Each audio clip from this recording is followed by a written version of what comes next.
このビデオには22言語の翻訳があります。皆様どうぞ自分の言語でお楽しみください。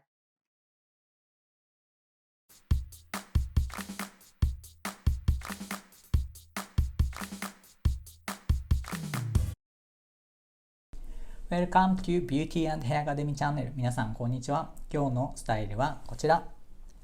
表編みツインテールです。バッグを2つにギザギザに分け取って片側ずつに編み込みをしていくスタイルです。表編みさえできれば誰でも簡単にできますので、ぜひ皆さん挑戦をしてください。それではスタート。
今回は以上になります。